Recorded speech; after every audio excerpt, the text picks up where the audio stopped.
এটা হলো চট্টগ্রাম নতুন ব্রিজ, দেখতে পাচ্ছেন আপনারা। আর পাশেও দেখতে পাচ্ছেন কর্ণফুলী নদী।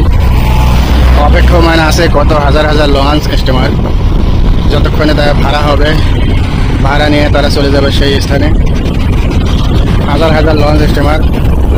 এই কর্ণফুলী নদী অনেকের ঘর বাড়ি খেয়ে ফেলছে, ভাঙতে ভাঙতে শহরে চলে যাচ্ছে। ওইদিকে অনেকের ঘর বাড়ি বিল্ডিং সহ ভেঙে গেছে। কর্ণফুলী নদী কতজনের যে প্রাণ কেড়ে নিয়েছে, অনেক সময় আপনারা খবরে নিউজে দেখেছেন যে 10 জন 12 জন সাম্পান যাত্রী নিয়ে সাম্পান ডুবে গেছে।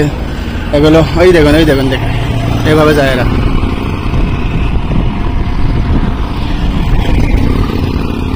এই যে সাম্পান ভরে এভাবে ভর্তি হয়ে তারা বরিশালের মতো শহরে যায়, অথচ ব্রিজ ব্যবহার করে না।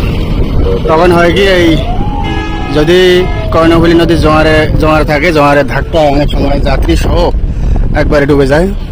তখন এই সমস্যাগুলো হয় বেশি।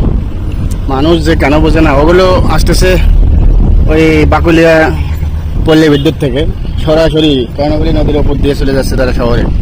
তারা ব্রিজ ব্যবহার করবে না, তারা গাড়িতে যাবে না। হলো অবস্থা।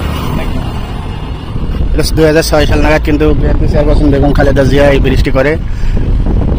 দেশের মধ্যে টুকটাক দু একটা ঘটনা বিএনপির, সে কারণে অনেকে ভোট দিতে চায় না সরাসরি। আমার কথা, সারা বাংলাদেশে 2-1 খারাপ লোক বিএনপি বাইর হবেই। এগুলো নিম্ন ধাপের কর্মী, অপরাধ করবে, দল থেকে তাদের বহিষ্কার করছে, দল থেকে সাজা দিচ্ছে।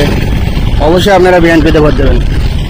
বিএনপি শান্ত শিষ্ট ভদ্র একটি দল। জিয়াউর রহমানের এই দল কখনো খারাপ হতে পারে না। এরা বাংলাদেশের ক্ষমতায় আসলে সামনে আরও উন্নতভাবে দেশের উন্নয়ন করবে। কোনো অন্যায় অবিচার যে জড়িয়ে পড়বে, বিএনপি তাদের বিচার করবে, তাকে বহিষ্কার করবে।